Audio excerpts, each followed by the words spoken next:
বিসমিল্লাহির রহমানির রহিম। আসসালামু আলাইকুম। কেমন আছেন সবাই? আশা করি সবাই অনেক ভালো আছেন।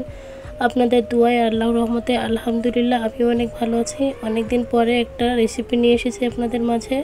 তো রেসিপিটা তৈরি করার জন্য আমাদের লাগবে টমেটো, তারপরে বুট সিদ্ধ, পাঁপড় ফ্রাই, তেঁতুলের মাড়, পেঁয়াজ বেরেস্তা যেটা আমি প্রথমে আপনাদের দেখিয়েছি, পেঁয়াজ কুচি, কাঁচামরিচ কুচি।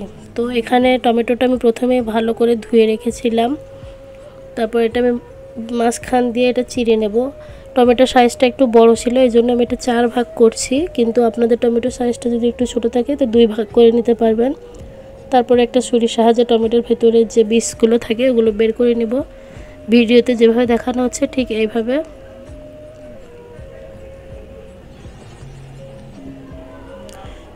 তো আমি পুরো টমেটোগুলো এভাবে বিচি বের করে নিব। আর আজকের এই রেসিপিটা আমি ফার্স্ট টাইম ট্রাই করতেছি, এই জন্য ভাবলাম আপনাদের সাথে শেয়ার করি। তবে বিশ্বাস করেন রেসিপিটা আসলে তৈরি করার পরে সবাই প্রশংসা করেছে। আশা করি আপনাদেরও অবশ্যই ভালো লাগবে।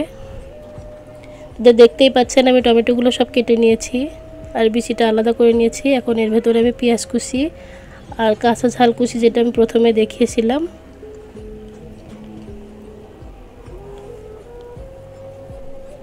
তারপরে নিব বুট সিদ্ধ। এখান থেকে আমি অল্প পরিমাণ বুট সিদ্ধ নিয়েছি, নিয়ে এটা ভালোভাবে মিক্স করে নিতে হবে। আপনারা চাইলে এখানে একটু আলুও দিতে পারেন, তো আমি দেইনি। আর বুটটা সিদ্ধ করার সময় আমি ভেতরে লবণ দিয়ে নিয়েছিলাম, এই জন্য আর লবণ দেওয়ার প্রয়োজন হবে না। তো আপনারা একটু চেক করে নেবেন, যদি লবণ কম থাকে এখানে লবণও দিয়ে দিতে পারবেন। তো দেখতেই পাচ্ছেন তৈরি হয়ে গেছে। এখন আমি যে টমেটো কেটে রেখেছিলাম ওটার ভেতরে অল্প একটু এই মশলাটা দিয়ে নেব।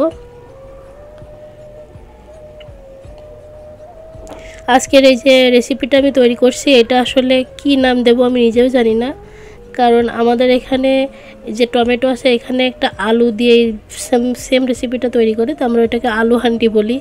তো আমি ভাবলাম আজকে রেসিপিটার নাম দেব টমেটো হান্ডি। আপনারা যদি কোনো নাম পেয়ে থাকেন এটার তো দিতে পারেন। তো দেখতে পাচ্ছেন আমি তেঁতুলের যে মাড়টা ছিল ওটা দিয়েছি, তারপরে পাঁপড়গুলো গুঁড়ো করে রাখছিলাম সেটা দিয়েছি। তো রেডি হয়ে গেছে। এখানে আমি একটা প্লেট তৈরি করতেছি আমার সবাইকে সার্ভ করার জন্য। তো সেম প্রসেসে সব কিছু দিয়ে নিয়েছি এর ভেতরে।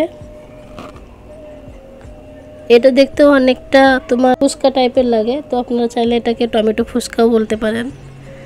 তো দেখুন, যদি রেসিপিটা আপনাদের ভালো লাগে অবশ্যই শেয়ার করবেন, আর রেসিপিটার কি নাম দেওয়া যায় আমাকে কমেন্টে অবশ্যই বলবেন।